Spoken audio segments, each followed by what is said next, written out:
August 31st will, of course, be a very interesting fight as Diego Pacheco will take another good fight as he will be taking on Masig Suleki. Now, of course, there was rumors going around that Pacheco was going to take on another undefeated fighter, this time a power puncher. Other people saying that would be a horrible thing to do. And, well, it seems like it did not happen. So that's good to hear. But anyway, Suleki is no joke. He is no pushover. If Pacheco expects to win this one, he expects to really try. He expects to put a lot into it. But anyway, Suleki is 32-2 with 12 wins by way of knockout. He is riding a 4-fight win streak with 1 KO inside that win streak. Now, of course, he's only lost twice, that being to Daniel Jacobs in a somewhat close, very close fight, and Demetrius Andrade in a not so close fight. But he has beaten people like Gabe Rosado. It's not that bad. But he was also almost stopped against Gabe Rosado. So, and that was back. That was when Rosado had still double-digit losses. So that's something. But anyways, the young, up-and-coming, as they would say, super middleweight phenom Diego Pacheco is 21-0 with 17 wins by way of knockout, and of course he is riding a 21 fight win streak, but he is coming off of 2 great wins. One before that, yeah, you could also lump it in there. Very good. At the end of the day, before I was like, Pacheco's gonna run through Suleki, right? Because Suleki actually was supposed to fight Charlo, the middleweight Charlo, anyways.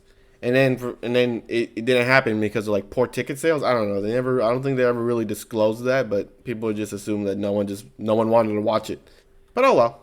Like I said, I thought Diego Pacheco was gonna run through Suleki until I remember what happened in the Conceres and McCallman fight, because he is coming off of 2 good wins, Conceres and McCallman. Of course, you could lump in Manuel Gallegos, 21-1, and Jack Cullen, who unfortunately lost like every fight via knockout. So it's all right. But besides that, Conceres was catching Pacheco almost all the time with a super wide, I think wide, hook. He just jumped at him with a hook and he kept on catching him.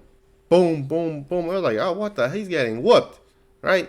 And for some reason, the scorecards did not say that. Like, oh, 77, 75, 78, 74. Nah, it was very close. I actually think Conceres was a little bit up until he got knocked out, obviously. But he was catching him. And I thought, oh, well, Conceres is just kind of like that guy, because he caught Berlanga with like a kind of similar shot, but it wasn't constant. And also, he was getting caught with the same shot against Coleman. Like, what? Because Pacheco is good, don't get me wrong, but his defense is lacking, especially when he's fighting these much more experienced fighters and much more better fighters. That his defense is starting to show a lot of leaks. Now, of course, luckily for Pacheco, Suleki has very little power, knockout percentage of 37, not that good. But he is moving up a weight division. As don't get me wrong, he was kind of chilling around super middleweight, but here or there. But now will be his first official, I think official, scheduled super middleweight fight, which at the ripe old age of 35, he is getting up there in age. But moving up in weight division usually does rejuvenate a fighter. And not to mention, he hasn't been in too many wars. I mean, he did almost get stopped by Gabe Rosado. And then the Jacobs fight was a very good fight. But besides that, not so much. Not so much. And he's a very crisp, clean combo thrower, as they would say. And if there is anyone who can actually exploit Pacheco's, bad defense, I don't want to say super bad defense, but it's like the best defense is a good offense. I think that's what the saying is. Basically, yeah, you can hit him, but he always finds a way to come back with his own shots, So Suleki will have to watch out trying to exchange with Pacheco, because for some reason Pacheco always gets like the best of it, and it looks so crisp and clean. I was like, damn.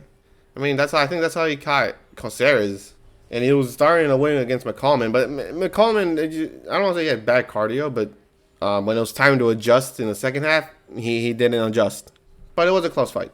But unfortunately for Suleki, although he is riding a 4-fight win streak, they were not the best of opponents, like at all. Don't get me wrong, it's good to get your confidence back, especially losing almost essentially every round against Andrade. It definitely does something to someone's mentality. But at the end of the day, I don't think it'll be enough to really prepare him for Pacheco. Pacheco's a great power puncher, which of course, as they always say, is great against older guys because, their body's just not as strong or stiff anymore. And unfortunately for Suleki, I think he gets stopped in this fight because he is, although I did say he might be rejuvenated moving up, he's also going to be the smaller guy, I think. But anyways, at the end of the day, Pacheco's youthfulness, which is also probably something that's good and bad, and that Pacheco's 23, which is good because he'll be the youthful fighter, more energy to expend against Suleki. But at the same time, just because he's still 23, even though he has 21 fights, he's still 23. If there's anyone who can exploit his inexperience, especially being younger, it would be Suleki. But even though he is moving up a weight division, I don't think it has enough power to really threaten Pacheco with KO, which is bad because if Pacheco has more time to survive, that means he has a higher chance of knocking Suleki out. But enough dilly-dallying. I like Suleki's chances, even though I'm pretty sure it's like a 30 to 40% chance of winning, which is still a good chance. I give him a good chance. But unfortunately, 35 moving up, even though he might be rejuvenated, it won't be enough. Especially because if Suleki plus 700, that might be a little bit. And that's not even a little bit. It's very disrespectful to Suleki. Now, don't get me wrong. I'm not going to say he's like a plus 200 underdog. He's definitely not that close. But a plus 700, I would say like plus 400 is probably like correct. Plus 350 probably seems like the correct thing. But plus 700, that's very disrespectful. I mean, he's still going to lose, I think. But still, very disrespectful. But anyways, I got Pacheco probably 10th round, 9th round. Maybe even 6th round, he might actually get Suleki out early depending on how he fights. But anywho, hope you enjoyed this video and I'll catch you in the next one.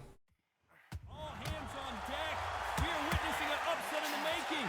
Oh, what a shot. He's staggered. Does he know? Does he know he's even got?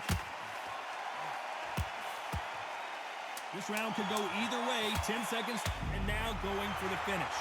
Beautiful, sneaky shot to take his legs away from him.